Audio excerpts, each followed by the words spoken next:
Hello everyone, welcome to We Learn Together Education channel.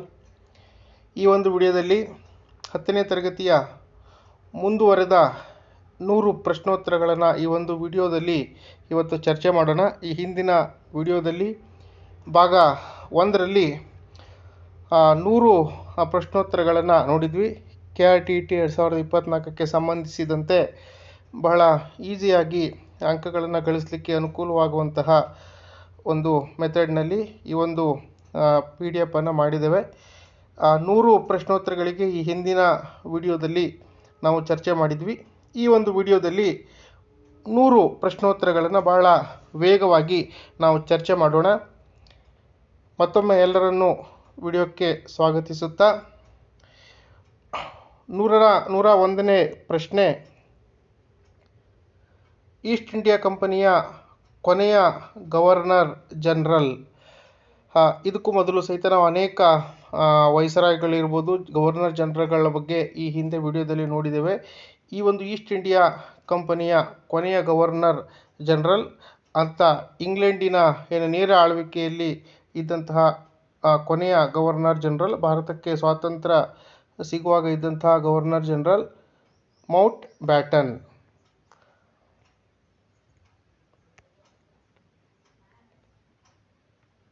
Next ಮುಂದಿನ ಪ್ರಶ್ನೆ, ಭಾರತದ ಪ್ರಥಮ ಗೃಹ ಮಂತ್ರಿ ಆಗಿದ್ದವರು.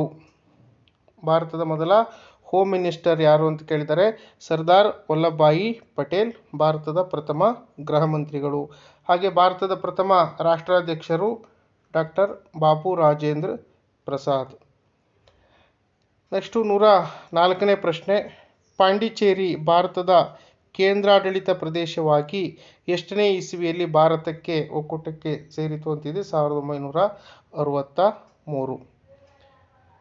105ನೇ ಪ್ರಶ್ನೆ, ರಾಜ್ಯ ಪುನರ್ವಿಂಗಡನಾ ಕಾನೂನು ಜಾರಿಗೆ ಬಂದಂತಹ ವರ್ಷ? 1956. ಭಾರತದಲ್ಲಿರುವಂತಹ ರಾಜ್ಯಗಳನ್ನು ಪುನರ್ ವಿಂಗಡಣೆ ಮಾಡಿದಂತಹ ವರ್ಷ. ಭಾಷಾವಾರು ಪ್ರಾಂತ್ಯ ಒಂದು ಕಾಯ್ದೆ ಜಾರಿಗೆ ಬಂದು ಫಜಲ್ ಅಲಿ ಆಯೋಗ ನೇಮಕ ಆಗಿ ಈ ಭಾರತದಲ್ಲಿರುವ ರಾಜ್ಯಗಳನ್ನು ಭಾಷೆಗಳ ಆಧಾರದ ಮೇಲೆ ವರ್ಗೀಕರಿಸಿದಂತಹ ವರ್ಷ. ನೆಕ್ಸ್ಟ್ ಮುಂದಿನ ಪ್ರಶ್ನೆ, ಭಾರತ ಸರ್ಕಾರ ಅನುಸರಿಸುತ್ತಿರುವ ವಿದೇಶಾಂಗ ನೀತಿ. ಭಾರತದ ಫಾರಿನ್ ಪಾಲಿಸಿ ಬಗ್ಗೆ ಬಂದಾಗ ಈ ಪ್ರಶ್ನೆ ಸಾಮಾನ್ಯವಾಗಿ ಕೇಳ್ತಾರೆ. ಭಾರತ ಅಲಿಪ್ತ ನೀತಿಯನ್ನು ಅನುಸರಿಸುತ್ತದೆ. ಶಾಂತಿಯುತ ಅಲಿಪ್ತ ನೀತಿ. ಯಾವುದೇ ಜಗತ್ತಿನ ಶಕ್ತಿಶಾಲಿ ಬಣಗಳ ಜೊತೆಗೂ ಸೇರದೆ, ಅದು ಅಮೆರಿಕ ಬಣ ಇರ್ಬೋದು, ಇಲ್ಲಾಂದರೆ ರಷ್ಯಾದ ಬಣ ಇರ್ಬೋದು, ಬಂಡವಾಳಶಾಹಿ ಅಥವಾ ವಸಾಹತುಶಾಹಿ ಸಮಾಜವಾದಿ ಯಾವ ಬಣಗಳಿಗೂ ಸೇರದೆ ತನ್ನದೇ ಆದಂತಹ ಒಂದು ನೀತಿಯನ್ನು ಅನುಸರಿಸಿಕೊಂಡು ಬಂತು. ಸ್ವಾತಂತ್ರ್ಯದ ನಂತರ ಅದಕ್ಕೆ ಅಲಿಪ್ತ ನೀತಿ ಅಂತ ಕರೀತಾರೆ. ಯಾವುದೇ ಬಣಕ್ಕೂ ಸೇರದೇ ಇರುವ ನೀತಿ. ಮುಂದಿನ ಪ್ರಶ್ನೆ, ಭಾರತದ ಉಕ್ಕಿನ ಮನುಷ್ಯ ಎಂದು ಖ್ಯಾತಿಯಾದವರು. ಸರ್ದಾರ್ ವಲ್ಲಭಭಾಯ್ ಪಟೇಲ್ ಭಾರತದ ಮೊದಲ ಗೃಹ ಮಂತ್ರಿ ಆಗಿದ್ದವರು. ಆಗಿನ ಸಮಯದಲ್ಲಿ ಈ ಭಾರತಕ್ಕೆ ಸ್ವಾತಂತ್ರ್ಯ ನೀಡುವ ಪೂರ್ವದಲ್ಲಿ ಬ್ರಿಟಿಷರು 3 ಆಪ್ಷನ್ಗಳನ್ನು, ಅವಕಾಶಗಳನ್ನು ಭಾರತೀಯ 562 ಸಂಸ್ಥಾನಗಳಿಗೆ ನೀಡಿದರು. ಒಂದು, ಭಾರತದ ಜೊತೆಗೆ ಸೇರಬಹುದು, ಇಲ್ಲ ಪಾಕಿಸ್ತಾನ ಜೊತೆಗೆ ಸೇರಬಹುದು, ಇಲ್ಲ ಸ್ವತಂತ್ರವಾಗಿ ಇರಬಹುದು. ಇಂತಹ ಒಂದು ವಿಷಮ ಪರಿಸ್ಥಿತಿಯಲ್ಲಿ ಸರ್ದಾರ್ ವಲ್ಲಭಭಾಯ್ ಪಟೇಲ್ರವರು ಬಹುತೇಕ ಎಲ್ಲ ದೇಶೀಯ ಸಂಸ್ಥಾನಗಳನ್ನು ಭಾರತದೊಂದಿಗೆ ವಿಲೀನ ಮಾಡಿಕೊಳ್ಳುವಲ್ಲಿ ಬಹಳ ಮಹತ್ವದ ಪಾತ್ರವನ್ನು ವಹಿಸಿದ್ರಿಂದ ಅವರಿಗೆ ನಾವು ಭಾರತದ ಐರನ್ ಮ್ಯಾನ್ ಅಂತ ಕರಿತೇವೆ. ನೆಕ್ಸ್ಟ್ 108ನೇ ಪ್ರಶ್ನೆ, ಜುನಾಗಢ ಸಂಸ್ಥಾನ ಭಾರತಕ್ಕೆ ಒಕ್ಕೂಟಕ್ಕೆ ಸೇರ್ಪಡೆಯಾದಂತಹ ವರ್ಷ? 1949. ಸ್ವಾತಂತ್ರ್ಯ ಬಂದು 2 ವರ್ಷಗಳ ತರುವಾಯ ಜುನಾಗಢ ಸಂಸ್ಥಾನ ಭಾರತಕ್ಕೆ ಸೇರಿತ್ತು. ಅಂದರೆ ಮೇಲೆ ಹೇಳಿದ್ರಂತೆ ಜುನಾಗಢ ಸಂಸ್ಥಾನ ಏನು ರಾಜ ಭಾರತದೊಂದಿಗೆ ಸೇರಲಿಕ್ಕೆ ಆತ ಒಪ್ಪಿಗೆ ಸೂಚಿಸಲಿಲ್ಲ. ನಂತರ ಅಲ್ಲಿ ಆಂತರಿಕ ದಂಗೆ ಉಂಟಾಗಿ ಆ ಜುನಾಗಢ ಸಂಸ್ಥಾನ ಭಾರತಕ್ಕೆ ಒಕ್ಕೂಟಕ್ಕೆ ಸೇರಲಿಕ್ಕೆ ಅನುಮತಿಯನ್ನು ಕೊಡ್ತು. 209ನೇ ಪ್ರಶ್ನೆ, ಸ್ವತಂತ್ರವಾಗಿ ಉಳಿಯಲು ನಿರ್ಧರಿಸಿದ ಜಮ್ಮು ಕಾಶ್ಮೀರದ ರಾಜ.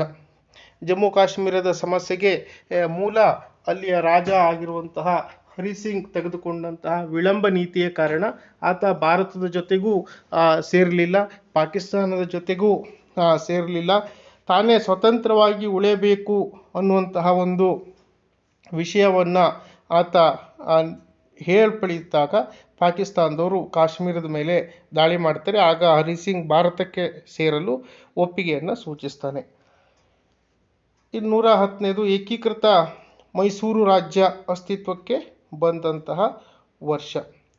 ಏಕೀಕೃತ ಮೈಸೂರು ರಾಜ್ಯ ಅಂದರೆ ಭಾಷಾವಾರು ಪ್ರಾಂತ್ಯದ ನಂತರ ಹಳೆ ಮೈಸೂರು ಪ್ರಾಂತ್ಯವನ್ನು ಬಿಟ್ಟು ಈಗಿರುವಂತಹ ಅಖಂಡ ಏನು ಕರ್ನಾಟಕ ಇದೆ, ಈ ಒಂದು ಏಕೀಕೃತ ಮೈಸೂರು ರಾಜ್ಯ ಅಸ್ತಿತ್ವಕ್ಕೆ ಬಂದಿದ್ದು 1956 ನವೆಂಬರ್ 1. ಕರ್ನಾಟಕ ಅಂತ ಹೆಸರು ಬಂದಿದ್ದು 1973ರಲ್ಲಿ. ಅಲ್ಲಿ ತನಕ ವಿಶಾಲ ಮೈಸೂರು ರಾಜ್ಯ ಅಂತ ಕರಿತಿದ್ರು. ಕನ್ನಡ ಮಾತನಾಡುವ ಎಲ್ಲ ಪ್ರದೇಶಗಳನ್ನು ಸೇರಿಸಿ ಆವಾಗ ಅದಕ್ಕೆ ವಿಶಾಲ ಮೈಸೂರು ರಾಜ್ಯ ಅಂತ ಕರಿತಿದ್ರು. ನೆಕ್ಸ್ಟ್ 111ನೇ ಪ್ರಶ್ನೆ,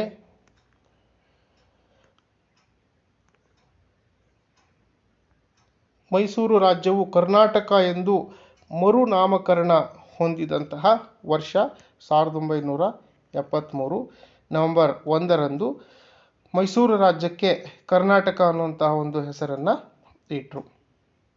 ಇನ್ನು ವಿಶಾಲಾಂಧ್ರ ರಾಜ್ಯ ರಚನೆಗಾಗಿ ಸುಮಾರು 58 ದಿನಗಳ ಕಾಲ ಉಪವಾಸ ಮಾಡಿ ಮರಣ ಹೊಂದಿದಂತಹ ಆಂಧ್ರ ಪ್ರದೇಶದ ಹೋರಾಟಗಾರ ಪೊಟ್ಟಿ ಶ್ರೀರಾಮುಲು, ಅಂದರೆ ತೆಲುಗು ಮಾತನಾಡುವವರ ಸಲುವಾಗಿ ಒಂದು ರಾಜ್ಯವನ್ನು ಮಾಡಬೇಕು ಅನ್ನುವ ಕಾರಣದಿಂದ ಹೋರಾಟ ಮಾಡಿ ಉಪವಾಸ ಸತ್ಯಾಗ್ರಹ ಮಾಡಿ ಪ್ರಾಣವನ್ನೇ ತ್ಯಜಿಸಿದಂತಹ ನಾಯಕ ಪೊಟ್ಟಿ ಶ್ರೀರಾಮುಲು.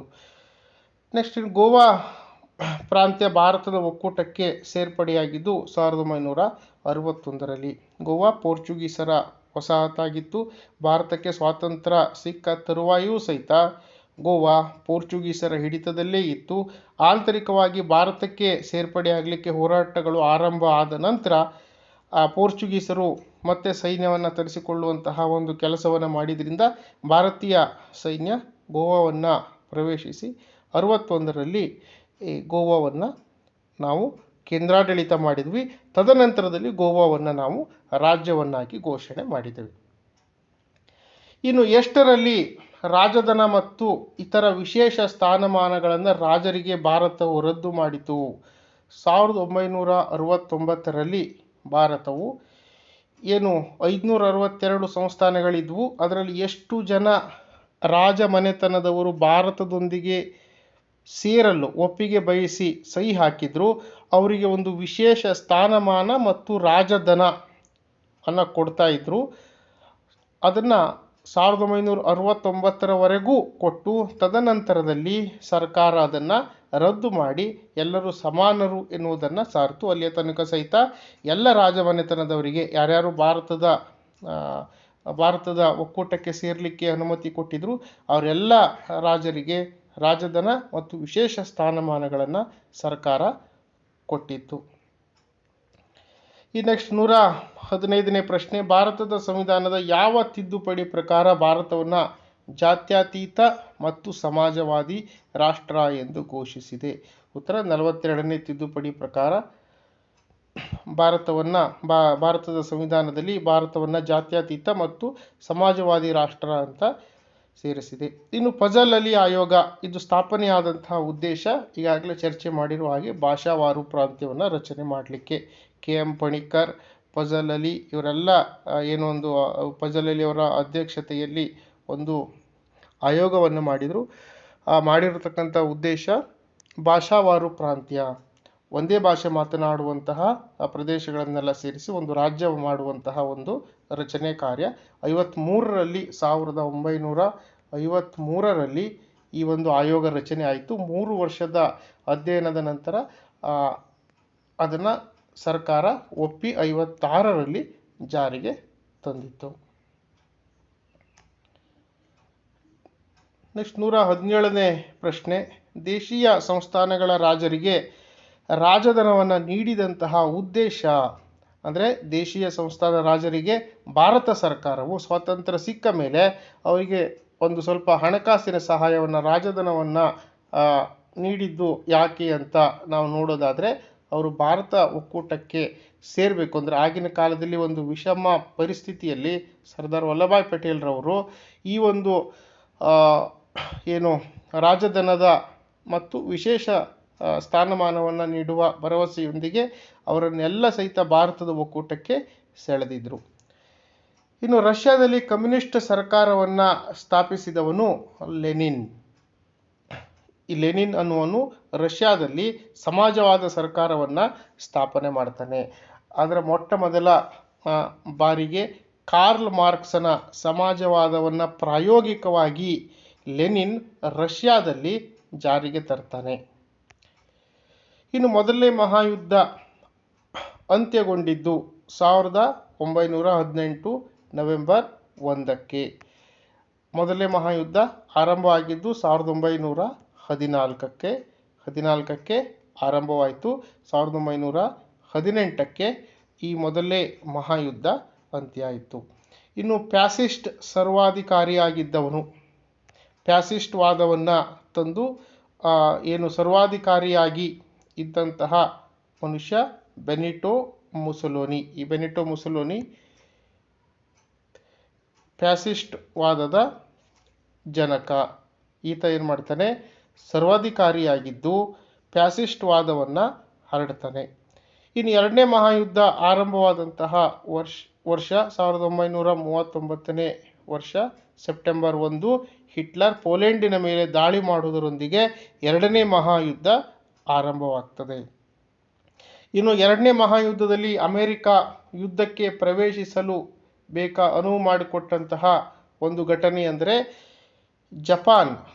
ಜಪಾನ್ ದೇಶ ಅಮೆರಿಕದ ನೌಕಾನೆಲೆ ಆಗಿರತಕ್ಕಂಥ ಪರ್ಲ್ ಹಾರ್ಬರ್ ಮೇಲೆ ವೈಮಾನಿಕ ದಾಳಿಯನ್ನು ಮಾಡಿದ್ರಿಂದ ಅಮೆರಿಕ ಜಪಾನಿನ ನಾಗಾಸಾಕಿ ಮತ್ತು ಹಿರೋಶಿಮಾ ಮೇಲೆ ಅಣುಬಾಂಬ್ ಅಂತ ಆಗಿತ್ತು. ಇದು ಎರಡನೇ ಮಹಾಯುದ್ಧಕ್ಕೆ ಅಮೆರಿಕ ಯುದ್ಧಕ್ಕೆ ಪ್ರವೇಶ ಮಾಡಲು ಇರ್ತಕ್ಕಂತಹ ಕಾರಣ. ಅದೇ ರೀತಿ ಮೊದಲನೇ ಮಹಾಯುದ್ಧದಲ್ಲೂ ಸಹಿತ ಜರ್ಮನಿ ಅಮೆರಿಕದ ಲುಸಿತಾನಿಯಾ ಹಡಗನ್ನು ಮುಳುಗಿಸಿದ್ರಿಂದ ಮೊದಲನೇ ಮಹಾಯುದ್ಧದ ಅಂತ್ಯದಲ್ಲಿ ಅಮೆರಿಕ ಮೊದಲನೇ ಮಹಾಯುದ್ಧವನ್ನು ಪ್ರವೇಶ ಮಾಡಿತು. ಈ ಎರಡೂ ಮಹಾಯುದ್ಧದಲ್ಲಿ ಅಮೆರಿಕ ಅಂತ್ಯದಲ್ಲಿ ನಿರ್ಣಾಯಕ ಪಾತ್ರವನ್ನು ವಹಿಸಿ ವಿಶ್ವದ ನಾಯಕನಾಗಿ ಬೆಳೀತು. ಇನ್ನು ಮೊದಲನೇ ಮಹಾಯುದ್ಧದ ಒಪ್ಪಂದ, ವರ್ಸೈಲ್ ಒಪ್ಪಂದ, ಇದು ಏರ್ಪಟ್ಟಂತಹ ವರ್ಷ 1919. ಜಲಿಯನ್ ವಾಲಾಬಾಗ್ ಕೂಡ ಆಗಿದ್ದು 1919. ಇನ್ನು ಜರ್ಮನಿಯಲ್ಲಿ ನಾಜಿ ಪಕ್ಷದ ನಾಯಕನಾಗಿದ್ದವನು ಅಡಾಲ್ಫ್ ಹಿಟ್ಲರ್. ಈತ ಮುಸೋಲಿನಿ ಜೊತೆಗೂಡಿ ಏನು ಮಾಡಿದ, ಇಂಗ್ಲೆಂಡ್, ಫ್ರಾನ್ಸ್ ಹಾಗೂ ಅಮೆರಿಕ ಬಂಡವಾಳಶಾಹಿ ಬಣಗಳ ವಿರುದ್ಧ ಹೋರಾಟ ಮಾಡಿದಂತಹ ನಾಯಕ, ನಾಜಿ ಪಕ್ಷದ ಕಟ್ಟಿದಂತಹ ನಾಯಕ ಹಿಟ್ಲರ್.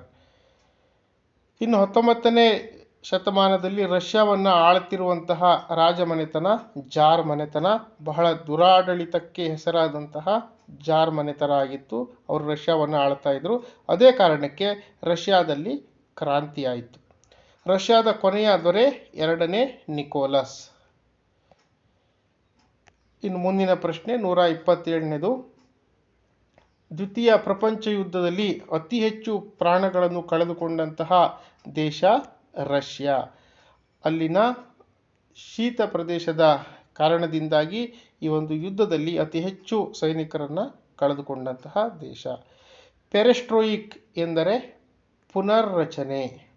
ಪೆರೆಸ್ಟ್ರೋಯಿಕ್ ಎಂದರೆ ಪುನರ್ರಚನೆ. ಜಗತ್ತಿನ ಮೊದಲ ಗಗನಯಾತ್ರಿ ರಷ್ಯಾದ ಯೂರಿ ಗಗಾರಿನ್. ಶೀತಲ ಯುದ್ಧದಲ್ಲಿ ಅಮೆರಿಕ ಮತ್ತು ರಷ್ಯಾದ ನಡುವೆ ಬಾಹ್ಯಾಕಾಶದ ಒಂದು ವಿಚಾರದಲ್ಲಿ ಸ್ಪರ್ಧೆ ಏರ್ಪಟ್ಟಾಗ ಮೊಟ್ಟ ಮೊದಲ ಬಾರಿಗೆ ಗಗನಯಾನ ಮಾಡಿದಂತಹ ಮಾನವ ರಷ್ಯಾದ ಯೂರಿ ಗಗಾರಿನ್. ಇನ್ನು ಚೀನಾದ ಕೊಮಿಟ್ಯಾಂಗ್ ಪಕ್ಷದ ಸ್ಥಾಪಕ ಸರ್ ಸನ್ ಯಾತ್ ಸೇನ್. ಸರ್ ಸನ್ ಯಾತ್ ಸೇನ್ ಚೀನಾದ ಕೊಮಿಟ್ಯಾಂಗ್ ಅನ್ನುವಂತಹ ಒಂದು ಪಕ್ಷದ ಸ್ಥಾಪಕ. ಈ ಸನ್ ಯಾತ್ ಸೇನರ ನಂತರ ಈ ಒಂದು ಕೊಮಿಟ್ಯಾಂಗ್ ಪಕ್ಷವನ್ನು ಮುನ್ನಡೆಸಿದವನು ಶಿಯಾಂಗ್ ಕೈಶೇಕ್. ಈತ ಸ್ಥಾಪಕ ಅಲ್ಲ, ಆದರೆ ಸನ್ ಯಾತ್ ಸೇನರ ನಂತರ ಈ ಒಂದು ಕೊಮಿಟ್ಯಾಂಗ್ ಪಕ್ಷವನ್ನು ಮುನ್ನಡೆಸಿದವನು. ಇನ್ನು ಜಗತ್ತಿನ ಮೊಟ್ಟ ಮೊದಲ ಅಣುಬಾಂಬಿಗೆ ಒಳಗಾದ ಜಪಾನಿನ 2 ನಗರ ಹಿರೋಶಿಮಾ ಮತ್ತು ನಾಗಾಸಾಕಿ. ಈಗಾಗಲೇ ನಾವು ಅದರ ಬಗ್ಗೆ ಚರ್ಚೆ ಮಾಡಿದ್ದೇವೆ. ಇನ್ನು ಚೀನಾದಲ್ಲಿ ಮುನ್ನಡೆಯ ಮಹಾಜಿಗಿತ, ಲೀಪ್ ಫಾರ್ವರ್ಡ್ ಅಂತ ಕರಿತೀವಿ, ಮುನ್ನಡೆಯ ಮಹಾಜಿಗಿತ, ಈ ಒಂದು ಯೋಜನೆಯನ್ನು ಜಾರಿಗೊಳಿಸಿದವನು ಕಮ್ಯುನಿಸ್ಟ್ ನಾಯಕ ಮಾವೋ ತ್ಸೆ ತುಂಗ್. ಜೊತೆಗೆ ಸಾಂಸ್ಕೃತಿಕ ಕ್ರಾಂತಿಯನ್ನು ಮಾಡಿ ಧರ್ಮದ ಬಗ್ಗೆ, ದೇವರ ಬಗ್ಗೆ ಏನು ಕಲ್ಪನೆಗಳು ಸಮಾಜವಾದದಲ್ಲಿದೆ ಅದನ್ನು ಪ್ರಚುರಪಡಿಸಿದವನು ಮಾವೋ ತ್ಸೆ ತುಂಗ್.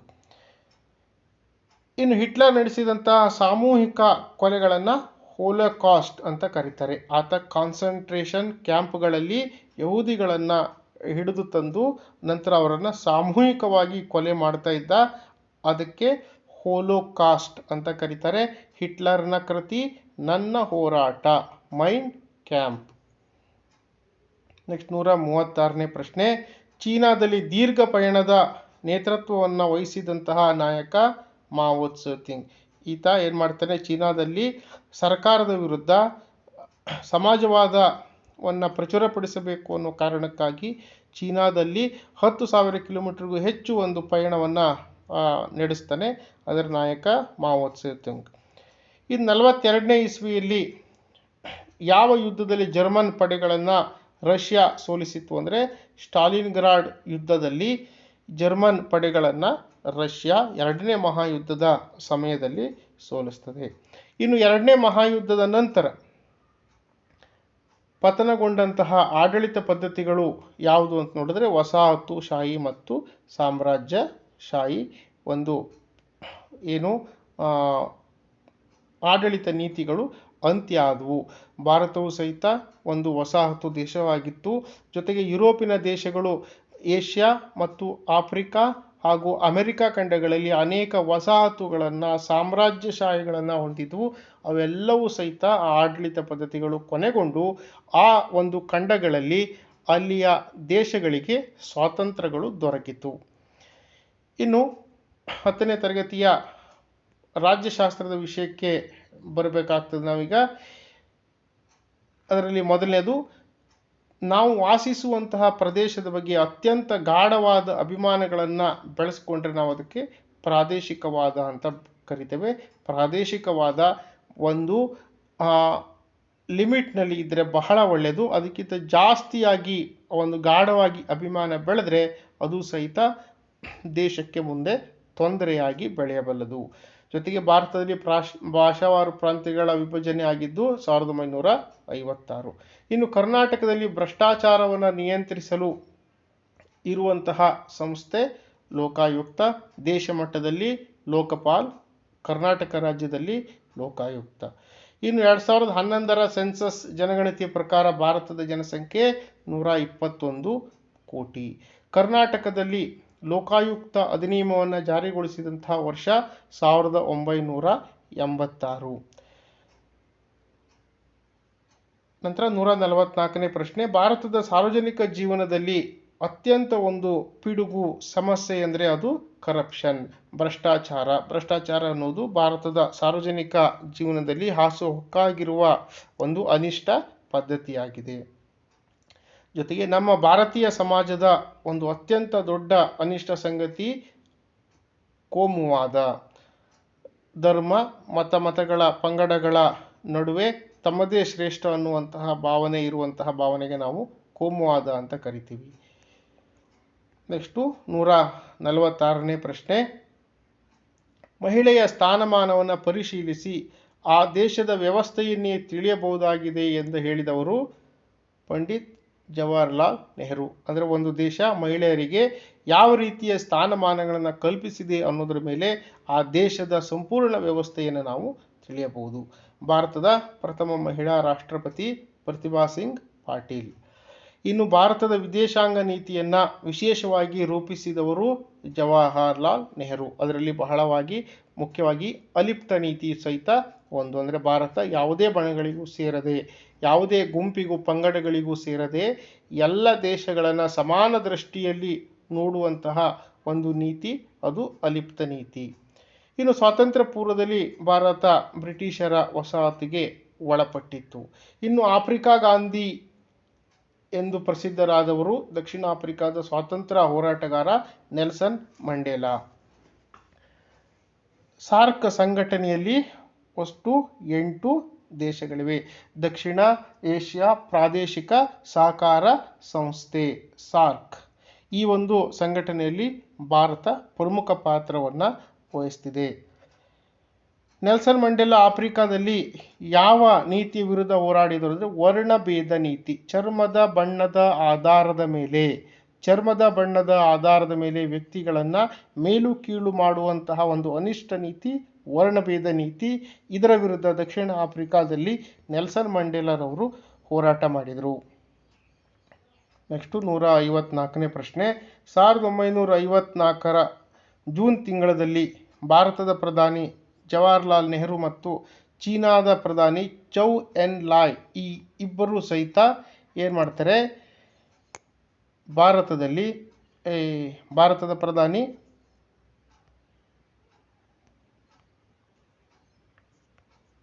ಹಾಗೂ ಚೀನಾದ ಅಧ್ಯಕ್ಷ ಚೌ ಎನ್ ಲಾಯ್ 1954ರಲ್ಲಿ ಪಂಚಶೀಲ ತತ್ವಗಳನ್ನು ರೂಪಿಸ್ತಾರೆ. ಪಂಚಶೀಲ ತತ್ವಗಳನ್ನು ರೂಪಿಸಿ ಅದರ ಮೂಲಕ ಎರಡೂ ದೇಶಗಳ ಸಂಬಂಧವನ್ನು ಉತ್ತಮಪಡಿಸಲು ನೆಹರೂರವರು ಬಯಸ್ತಾರೆ. ಆದರೆ ಮುಂದೆ ಚೀನಾ 62ರಲ್ಲಿ ದಾಳಿ ಮಾಡಿದಾಗ ಈ ಎಲ್ಲ ಒಪ್ಪಂದಗಳು ಸಹಿತ ಮುರಿದು ಹೋಗ್ತದೆ. 155ನೇ ಪ್ರಶ್ನೆ. ಈ ಜಗತ್ತು ಕ್ರೂರವಾಗಿದೆ. ನಾವು ಶಾಂತಿ ಪ್ರಸರಣದ ಧ್ವಜವನ್ನು ಎಲ್ಲೆಡೆಯೂ ಎತ್ತಿ ಹಿಡಿಯಲು ಬಯಸಿದೆವು, ಆದರೆ ಮುಗ್ಧರಾದ ನಾವು ವಂಚಿತರಾದವು ಎಂದು ಉದ್ಗಾರ ಎತ್ತಿದವರು ಜವಾಹರ್ಲಾಲ್ ನೆಹರು. ಯುದ್ಧದ ಸಂದರ್ಭದಲ್ಲಿ ಹೇಳಿದಂತಹ ಮಾತು. ಇನ್ನು 86ರಲ್ಲಿ ನಡೆದಂತಹ ಸಾರ್ಕ್ ಸಮ್ಮೇಳನ ನಮ್ಮ ರಾಜ್ಯದ ಬೆಂಗಳೂರು ನಗರದಲ್ಲಿ ನಡೆದಿತ್ತು. ಸಾರ್ಕಿನ ಕೇಂದ್ರ ಕಚೇರಿ ಇರುವಂತಹ ಸ್ಥಳ ನೇಪಾಳದ ಕಾಠ್ಮಂಡು. ನೆಕ್ಸ್ಟ್ 158ನೇ ಪ್ರಶ್ನೆ. ಭಾರತವು ಅಲಿಪ್ತ ಚಳುವಳಿಯನ್ನು ಅನುಸರಿಸಿದ್ದು 2 ಧ್ರುವೀಕರಣ ಜಗತ್ತಿನ ಸಮಯದಲ್ಲಿ, ಅಂದರೆ ಅಮೆರಿಕ ಬಣ ಮತ್ತು ರಷ್ಯಾ ಬಣ ಅನ್ನುವಂಥ ಶೀತಲ ಯುದ್ಧ ನಡೀತಿರುವಂಥ ಒಂದು ಸಮಯದಲ್ಲಿ ಭಾರತ ಅಲಿಪ್ತ ನೀತಿಯನ್ನು ಅನುಸರಿಸಿತು. ಮುಂದಿನ ಪ್ರಶ್ನೆ 159ನೇ ಪ್ರಶ್ನೆ. ಪಂಚಶೀಲ ತತ್ವಗಳ ಮೂಲಕ ಯಾವ ರಾಷ್ಟ್ರದೊಂದಿಗೆ ಸಂಬಂಧ ವೃದ್ಧಿಯನ್ನು ಮಾಡಲಾಯಿತು ಅಂದರೆ ಚೀನಾ. ಭಾರತ ಮತ್ತು ಚೀನಾ ಪಂಚಶೀಲ ತತ್ವಗಳನ್ನು ಒಪ್ಪಂದವನ್ನು ಮಾಡಿಕೊಂಡರು. ಇನ್ನು ಅಂತಾರಾಷ್ಟ್ರೀಯ ಶಾಂತಿ ಮತ್ತು ಸೌಹಾರ್ದತೆ ಕುರಿತು ನಮ್ಮ ಸಂವಿಧಾನದ 51ನೇ ವಿಧಿಯ ಅಡಿಯಲ್ಲಿ ತಿಳಿಸಲಾಗಿದೆ. ಭಾರತ ಮೂಲತಃ ಶಾಂತಿಪ್ರಿಯ ದೇಶವಾಗಿದ್ದು ವಿಶ್ವದ ಯಾವುದೇ ದೇಶಗಳ ಜೊತೆಗೂ ಸಹಿತ ಅದು ಯುದ್ಧವನ್ನು ಬಯಸುವುದಿಲ್ಲ. ಇನ್ನು 1962ರಲ್ಲಿ ನಮ್ಮ ಮೇಲೆ ದಾಳಿ ಮಾಡಿದಂತಹ ದೇಶ ಚೀನಾ. ಆ ಪಂಚಶೀಲ ತತ್ವಗಳನ್ನು ಮುರಿದು ಚೀನಾ ಭಾರತದ ಮೇಲೆ 62ನೇ ಇಸ್ವಿಯಲ್ಲಿ ದಾಳಿ ಮಾಡಿತು. ನೆಕ್ಸ್ಟು ಭಾರತ ಯಾವ ಖಂಡದಲ್ಲಿ ಇದೆ? ಅತ್ಯಂತ ದೊಡ್ಡ ಖಂಡ ಏಷ್ಯಾ ಖಂಡದ ದಕ್ಷಿಣ ಭಾಗದಲ್ಲಿದೆ. ಭಾರತದಲ್ಲಿ ಸ್ಥಾಪನೆಯಾಗಿರತಕ್ಕಂತಹ ಭಿಲಾಯ್ ಹಾಗೂ ಬೊಕಾರೋ ಉಕ್ಕಿನ ಕಾರ್ಖಾನೆಗೆ ಭಾರತಕ್ಕೆ ಸಹಾಯ ಮಾಡಿದಂತಹ ದೇಶ ರಷ್ಯಾ. ಇನ್ನು ಚೈನಾ ಕಮ್ಯುನಿಸ್ಟ್ ರಾಷ್ಟ್ರವಾಗಿ ಉದಯಿಸಿದಾಗ ಅದನ್ನು ಮಾನ್ಯತೆ ಮಾಡಿದ ಮೊಟ್ಟ ಮೊದಲ ದೇಶ ಭಾರತ. ಯಾಕೆಂದರೆ ಭಾರತ ಆಗ ತಾನೇ ಸಹಿತ ಸ್ವಾತಂತ್ರ್ಯವನ್ನು ಪಡೆದಿತ್ತು. ಸಂವಿಧಾನ ರಚನೆಯಲ್ಲಿ ಆವಾಗ ನಾವು ಬಹಳ ಬ್ಯುಸಿ ಇದ್ವಿ. ಆ ಒಂದು ಸಮಯದಲ್ಲಿ ಚೈನಾ ಪಕ್ಕದಲ್ಲೇ ಕಮ್ಯುನಿಸ್ಟ್ ರಾಷ್ಟ್ರವಾಗಿ ಮಾವೋ ತ್ಸೆ ತುಂಗ್ರ ಒಂದು ಕಮ್ಯುನಿಸ್ಟ್ ಸರ್ಕಾರ ಆದಾಗ ಇಡೀ ವಿಶ್ವದಲ್ಲಿ ಅದನ್ನು ಮಾನ್ಯ ಮಾಡಿದಂಥ ಮೊದಲ ದೇಶ ಭಾರತ. ವಿಶ್ವದಲ್ಲಿ ಸರಿಸುಮಾರು 198 ಸಾರ್ವಭೌಮ ದೇಶಗಳಿವೆ. ಭಾರತ ಮತ್ತು ಪಾಕಿಸ್ತಾನದ ನಡುವೆ ನಡೆದಂತಹ ಕಾರ್ಗಿಲ್ ಯುದ್ಧ ನಡೆದಂತಹ ಇಸ್ವಿ 1999. ಇನ್ನು ಚೈನಾ ಭಾರತದ ಯಾವ ರಾಜ್ಯವನ್ನು ತನ್ನದು ಎಂದು ಪ್ರತಿಪಾದಿಸುತ್ತಿದೆ ಹಾಗೂ ತನ್ನ ನಕಾಶೆಯಲ್ಲಿ ಅದನ್ನು ಸೇರಿಸ್ಕೊಂಡಿದೆ ಅಂದರೆ ಅರುಣಾಚಲ್ ಪ್ರದೇಶ್ ಹಾಗೂ ಕಾಶ್ಮೀರದ ಅಕ್ಷಯ್ ಚಿನ್ ಪ್ರದೇಶವನ್ನು ಚೈನಾ ತನ್ನದು ಅಂತ ಪ್ರತಿಪಾದಿಸ್ತದೆ. 168ನೇ ಪ್ರಶ್ನೆ, ಅನೇಕ ಬಾರಿ ಅಮೆರಿಕದ ವಿದೇಶಾಂಗ ನೀತಿಯು ಭಾರತದ ವಿರುದ್ಧವಾಗಿದ್ದು ಯಾರ ಪರವಾಗಿತ್ತು ಅಂದರೆ ಅದು ಪಾಕಿಸ್ತಾನದ ಪರವಾಗಿತ್ತು. ಅನೇಕ ಬಾರಿ ಅಮೆರಿಕದ ವಿದೇಶಾಂಗ ನೀತಿ ಪಾಕಿಸ್ತಾನಕ್ಕೆ ಪೂರಕವಾಗಿದ್ದು ನಮಗೆ ವಿರೋಧವಾಗಿತ್ತು. ಇನ್ನು 169ನೇ ಪ್ರಶ್ನೆ, ಮಾನವ ಹಕ್ಕುಗಳ ದಿನವನ್ನು ಆಚರಿಸುವಂತಹ ದಿನ ಡಿಸೆಂಬರ್ 10. ವಿಶ್ವಸಂಸ್ಥೆ ಡಿಸೆಂಬರ್ 10, 1948ನೇ ಇಸ್ವಿಯಲ್ಲಿ ಮಾನವ ಹಕ್ಕುಗಳನ್ನು, ಹ್ಯೂಮನ್ ರೈಟ್ಸ್ಗಳನ್ನು, ಒಟ್ಟು 30 ಮಾನವ ಹಕ್ಕುಗಳನ್ನು ಘೋಷಣೆ ಮಾಡಿತ್ತು. ಅದರ ನೆನಪಿಗಾಗಿ ಪ್ರತಿ ವರ್ಷ ಡಿಸೆಂಬರ್ 10ರಂದು ಮಾನವ ಹಕ್ಕುಗಳ ದಿನವನ್ನು ಆಚರಣೆ ಮಾಡ್ತೇವೆ. ಭಾರತವು ನಿರಂತರವಾಗಿ ಸಾರ್ವತ್ರಿಕ ಮಾನವ ಹಕ್ಕುಗಳನ್ನು ಪ್ರತಿಪಾದಿಸುತ್ತಾ ಬಂದಿದೆ. ಎಲ್ಲರಿಗೂ ಸಾರ್ವತ್ರಿಕ, ಅವರಿವರೆನ್ನದೆ ಭೇದ ಭಾವ ಇಲ್ಲದೆ ಎಲ್ಲರಿಗೂ ಸಹಿತ ಮಾನವ ಹಕ್ಕುಗಳನ್ನು ನೀಡಬೇಕು ಎನ್ನುವುದು ಭಾರತದ ಅಭಿಪ್ರಾಯ. ಇನ್ನು ಆಫ್ರಿಕಾದಲ್ಲಿ ವರ್ಣಭೇದ ನೀತಿಯ ವಿರುದ್ಧ ಹೋರಾಡಿದವರು ನೆಲ್ಸನ್ ಮಂಡೇಲಾ. ಮಾನವ ಹಕ್ಕು ಎಂಬುದು ವರ್ಣಭೇದ ರಹಿತ ಸಮಾನತೆಯನ್ನು ಸಹಿತ ಒಳಗೊಂಡಿದೆ. ಯಾವುದೇ ಕಾರಣಕ್ಕೂ ಬಣ್ಣದ ಆಧಾರದ ಮೇಲೆ ಮೇಲು ಕೀಳು ಎನ್ನುವುದನ್ನು ಮಾಡುವಂತಿಲ್ಲ. ಇನ್ನು 173ನೇ ಪ್ರಶ್ನೆ, ಭಾರತವು ಸೇರಿ ಎಲ್ಲ ರಾಷ್ಟ್ರಗಳು ಡ್ಯಾಶ್ ವಿರುದ್ಧ ಪ್ರಯತ್ನಿಸುವ ಅವಶ್ಯಕತೆ ಇದೆ. ಪರಸ್ಪರ ನಿಶ್ಚಿತವಾದದ ವಿರುದ್ಧ ಎಲ್ಲ ದೇಶಗಳು ಸಹಿತ ಈ ಒಂದು ಶಸ್ತ್ರಾಸ್ತ್ರಗಳಿಂದ ಕೂಡಿದಂತಹ ಜಗತ್ತು ಯಾವಾಗಲೂ ಸಹಿತ ಭಯವನ್ನೇ ಸೃಷ್ಟಿಸುತ್ತದೆ. ಯಾವಾಗ ಬೇಕಾದರೂ 3ನೇ ಮಹಾಯುದ್ಧ ಆರಂಭವಾಗಬಹುದು. ಅದನ್ನು ತಡೆಯುವಂಥದ್ದು ಎಲ್ಲ ಭಾರತ ಸೇರಿ ಎಲ್ಲ ರಾಷ್ಟ್ರಗಳ ಜವಾಬ್ದಾರಿಯಾಗಿದೆ. ತೃತೀಯ ಜಗತ್ತು ಎನ್ನುವ ವಿಚಾರ ಏನನ್ನು ಸೂಚಿಸುತ್ತದೆ, ಯಾವ ಅಂಶವನ್ನು ಹೇಳುತ್ತದೆ ಅಂದರೆ ಅದು ಬಡ ರಾಷ್ಟ್ರಗಳು, ಅದು ಬಡ ರಾಷ್ಟ್ರಗಳನ್ನು ಸೂಚಿಸುತ್ತಿದೆ. ಅಂದರೆ ವಸಾಹತುಶಾಹಿ ಸಾಮ್ರಾಜ್ಯಶಾಹಿಗಳಿಂದ ಯುರೋಪಿನ ದೇಶಗಳು ಅನೇಕ ಏಷ್ಯಾ ಮತ್ತು ಆಫ್ರಿಕಾದ ದೇಶಗಳನ್ನು ತಮ್ಮ ವಸಾಹತು ಸಾಮ್ರಾಜ್ಯಗಳನ್ನಾಗಿ ಮಾಡಿಕೊಂಡು ಅಲ್ಲಿಯ ಜನರ ಜೀವನವನ್ನು ಬಡತನಕ್ಕೆ ಹಾಕಿದ್ದಾರೆ. ಆ ಒಂದು ಬಡ ರಾಷ್ಟ್ರಗಳಿಗೆ ತೃತೀಯ ಜಗತ್ತು ಅಂತ ಕರೀತಾರೆ. ಒಂದು ಮುಂದುವರೆದ ದೇಶಗಳು, ಎರಡನೇದು ಮುಂದುವರಿಯುತ್ತಿರುವ ಡೆವಲಪಿಂಗ್ ಕಂಟ್ರೀಸ್, ಮೂರನೇದು ಬ್ಯಾಕ್ವರ್ಡ್ ಕಂಟ್ರೀಸ್, ತೃತೀಯ ಜಗತ್ತು. ಈ ತೃತೀಯ ಜಗತ್ತು ಅನ್ನೋ ಕಾನ್ಸೆಪ್ಟನ್ನು ಹೇಳಿದವನು ಫ್ರಾನ್ಸ್ ಫ್ಯಾನನ್. ಇನ್ನು ವರ್ಣಭೇದ ನೀತಿಯು ಜಾಗತಿಕ ಸಮಸ್ಯೆ ಆದರೆ ಜಾತಿ ಪದ್ಧತಿ ಎನ್ನುವುದು ನಮ್ಮ ದೇಶದ ದೇಶೀಯ ಸಮಸ್ಯೆಯಾಗಿದೆ. ಇನ್ನು ರಷ್ಯಾ ಕ್ರಾಂತಿ ನಡೆದಂತಹ ವರ್ಷ 1917, ಅದೇ ರೀತಿ ಫ್ರಾನ್ಸ್ ಕ್ರಾಂತಿ ಆದಂತಹ ವರ್ಷ 1789. ಅಮೆರಿಕದ ಸ್ವಾತಂತ್ರ್ಯ ಯುದ್ಧ ನಡೆತಕ್ಕಂಥ ವರ್ಷ 1776. ಇಂಗ್ಲೆಂಡಿನ ವಿರುದ್ಧ, ಮಾತೃ ದೇಶದ ವಿರುದ್ಧ ಅಮೆರಿಕದಲ್ಲಿರುವಂತಹ ಪ್ರಬುದ್ಧ ನಾಗರಿಕರು ಅಮೆರಿಕದ ಸ್ವಾತಂತ್ರ್ಯ ಯುದ್ಧವನ್ನು ವಾಷಿಂಗ್ಟನ್ ಅವರ ನೇತೃತ್ವದಲ್ಲಿ ಮಾಡಿ 1776ನೇ ಇಸ್ವಿಯಲ್ಲಿ ಇಂಗ್ಲೆಂಡಿನಿಂದ ಸ್ವಾತಂತ್ರ್ಯವನ್ನು ಪಡೆದರು. ಇನ್ನು ವಿಶ್ವಸಂಸ್ಥೆ ಸ್ಥಾಪನೆಯಾದಂತಹ ವರ್ಷ ಹಾಗೂ ದಿನ 1945 ಅಕ್ಟೋಬರ್ 24. ವಿಶ್ವಸಂಸ್ಥೆಯ ಮುಖ್ಯ ಕಚೇರಿ ಇರುವುದು ಅಮೆರಿಕದ ನ್ಯೂಯಾರ್ಕ್ನಲ್ಲಿ. ಈ ವಿಶ್ವಸಂಸ್ಥೆಯ 6 ಅಂಗಸಂಸ್ಥೆಗಳಲ್ಲಿ ಸಚಿವ ಸಂಪುಟ, ಕ್ಯಾಬಿನೆಟ್ ಅಂತ ಕರೆಯುವುದು ಭದ್ರತಾ ಸಮಿತಿಗೆ. ಇಲ್ಲಿ ಒಟ್ಟು 5 ಕಾಯಂ ಸದಸ್ಯ ದೇಶಗಳಿವೆ. ಇನ್ನು ಅಂತಾರಾಷ್ಟ್ರೀಯ ನ್ಯಾಯಾಲಯದ ನ್ಯಾಯಾಧೀಶರ ಅವಧಿ 9 ವರ್ಷಗಳು. ಈ ಒಂದು ಅಂತಾರಾಷ್ಟ್ರೀಯ ನ್ಯಾಯಾಲಯ ಕೇಂದ್ರ ಕಚೇರಿ ಇರುವುದು ನೆದರ್ಲ್ಯಾಂಡಿನ ಹೇಗ್ ಪಟ್ಟಣದಲ್ಲಿ. ವಿಶ್ವಸಂಸ್ಥೆಯ ಈಗಿನ ಮಹಾ ಕಾರ್ಯದರ್ಶಿಗಳ ಹೆಸರು ಆಂಟೋನಿಯೋ ಗುಟೆರಸ್. ಇನ್ನು ವಿಶ್ವ ಆರೋಗ್ಯ ಸಂಸ್ಥೆ WHO ಸ್ಥಾಪನೆಯಾದಂತಹ ವರ್ಷ 1948ನೇ ಇಸ್ವಿ. 185ನೇ ಪ್ರಶ್ನೆ, ಸಾರ್ಕ್ ಸ್ಥಾಪನೆಯಾದಂತಹ ವರ್ಷ 1985. ಇದೀಗ ವಿಶ್ವಸಂಸ್ಥೆಯ ಸದಸ್ಯರಾಗಿರುವಂತಹ ಒಟ್ಟು ದೇಶಗಳ ಸಂಖ್ಯೆ 193. ನೆಕ್ಸ್ಟು ಸ್ಥಳೀಯ ಪ್ರಾದೇಶಿಕ ಸಂಸ್ಥೆಯಾಗಿ ಯುರೋಪಿಯನ್ ಯೂನಿಯನ್ 1992ರಲ್ಲಿ ಮ್ಯಾಸ್ಟ್ರಿಚ್ನಲ್ಲಿ ಆರಂಭ ಆಗ್ತದೆ. ಯುರೋಪಿನ ಎಲ್ಲ ದೇಶಗಳು ಸೇರಿ ಒಂದು ಒಕ್ಕೂಟವನ್ನು ಮಾಡ್ತದೆ. ಅದರ ಮಹಾ ಸಾಧನೆ ಯೂರೋ ನಾಣ್ಯ ಹಾಗೂ ಸುಂಕ ಮುಕ್ತ ವ್ಯಾಪಾರ. ಯುನೆಸ್ಕೋ ಸ್ಥಾಪನೆಯಾದಂಥ ವರ್ಷ 1946. ಇನ್ನು 1965ರಲ್ಲಿ ನೊಬೆಲ್ ಬಹುಮಾನ ಗಳಿಸಿದಂಥ ವಿಶ್ವಸಂಸ್ಥೆಯ ಅಂಗಸಂಸ್ಥೆ ಯಾವುದು ಅಂದರೆ ಅದು ಯುನಿಸೆಫ್. ಯುನಿಸೆಫ್ ಏನು ಮಾಡ್ತದೆ, ಮಕ್ಕಳು ಮತ್ತು ಮಹಿಳೆಯರ ಕಲ್ಯಾಣಕ್ಕಾಗಿ ಶ್ರಮಿಸುವಂತಹ ಸಂಸ್ಥೆ. ಈ ಸಂಸ್ಥೆಗೆ ನೊಬೆಲ್ ಪ್ರಶಸ್ತಿ 1965ನೇ ಇಸ್ವಿಯಲ್ಲಿ ಬಂದಿದೆ. ಇನ್ನು ಪ್ರಪಂಚದ ಮಾನವರ ಆರೋಗ್ಯ ಸುಧಾರಿಸಲು ಸ್ಥಾಪನೆಗೊಂಡಂತಹ ಸಂಸ್ಥೆಯೇ WHO, World Health Organization. Corona ಸಮಯದಲ್ಲಿ ಈ ಒಂದು WHOದ ಕಾರ್ಯಗಳನ್ನು ನಾವು ಗಮನಿಸಿರ್ಬೋದು. ಇನ್ನು ವಿಶ್ವಸಂಸ್ಥೆಯ ಅತ್ಯಂತ ಪ್ರಧಾನ ಅಂಗಸಂಸ್ಥೆ ಯಾವುದಂದ್ರೆ ಅದು ಭದ್ರತಾ ಸಮಿತಿ. ಇನ್ನು ಕಾಮನ್ವೆಲ್ತ್ನ ಪ್ರಧಾನ ಕಚೇರಿ ಇರುವಂತಹ ಸ್ಥಳ ಇಂಗ್ಲೆಂಡಿನ ಲಂಡನ್. ಕಾಮನ್ವೆಲ್ತ್ ಅನ್ನೋದು ಬ್ರಿಟಿಷರು ಎಲ್ಲೆಲ್ಲಿ ವಸಾಹತುಗಳನ್ನು ಮಾಡಿದರು, ಬ್ರಿಟಿಷರು ಸರಿಸುಮಾರಾಗಿ 52ಕ್ಕೂ ಹೆಚ್ಚಿನ ದೇಶಗಳಲ್ಲಿ ವಸಾಹತು ಮಾಡಿದರು. ಅದರಲ್ಲಿ ಭಾರತನೂ ಒಂದು.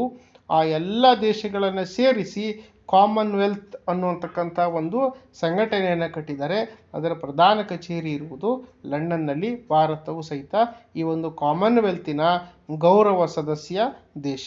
ಭಾರತ ಇರ್ಬೋದು, ಆಸ್ಟ್ರೇಲಿಯಾ, ಇನ್ನಿತರ ದೇಶಗಳು ಈ ಒಂದು ಕಾಮನ್ವೆಲ್ತಿನ ಸದಸ್ಯ ದೇಶಗಳಾಗಿದೆ. ವಿಶ್ವಸಂಸ್ಥೆಯ ಸಚಿವಾಲಯದ ಮಹಾ ಕಾರ್ಯದರ್ಶಿಯವರ ಅಧಿಕಾರ ಅವಧಿ 5 ವರ್ಷಗಳು. ಇನ್ನು ವಿಶ್ವ ಆರೋಗ್ಯ ಸಂಸ್ಥೆಯ ಮಹಾನ್ ಸಾಧನೆ ಯಾವುದು ಅಂತ ನೋಡಿದರೆ ಅದು ಸಿಡುಬು ರೋಗ ನಿವಾರಣೆ. ಸಿಡುಬು ರೋಗವನ್ನು ಇಡೀ ಪ್ರಪಂಚದಲ್ಲಿಯೇ ಇಲ್ಲವಾಗಿಸಲು ವಿಶ್ವ ಆರೋಗ್ಯ ಸಂಸ್ಥೆಯು ಪಣ ತೊಟ್ಟಿತ್ತು. ಅದರಂತೆಯೇ ಈ ಸಿಡುಬು ರೋಗವನ್ನು ನಿವಾರಿಸಲಾಗಿದೆ. ಈ ವಿಶ್ವ ಆರೋಗ್ಯ ಸಂಸ್ಥೆಯ ಮಹಾನ್ ಸಾಧನೆ ಯಾವುದು ಅಂತ ಕೇಳಿದರೆ ಅದು ಸಿಡುಬು ರೋಗ ನಿವಾರಣೆ. ಇನ್ನು ವರ್ಲ್ಡ್ ಬ್ಯಾಂಕ್, ವಿಶ್ವ ಬ್ಯಾಂಕ್ ಎಂದು ಕರೆಯಲ್ಪಡುವಂತಹ ವಿಶ್ವಸಂಸ್ಥೆಯ ಸಂಸ್ಥೆ IBRD. ಆರ್ಥಿಕ ಹಾಗೂ ಸಾಮಾಜಿಕ ಸಮಿತಿಯಲ್ಲಿರುವ ಸದಸ್ಯರ ಸಂಖ್ಯೆ ಒಟ್ಟು 54.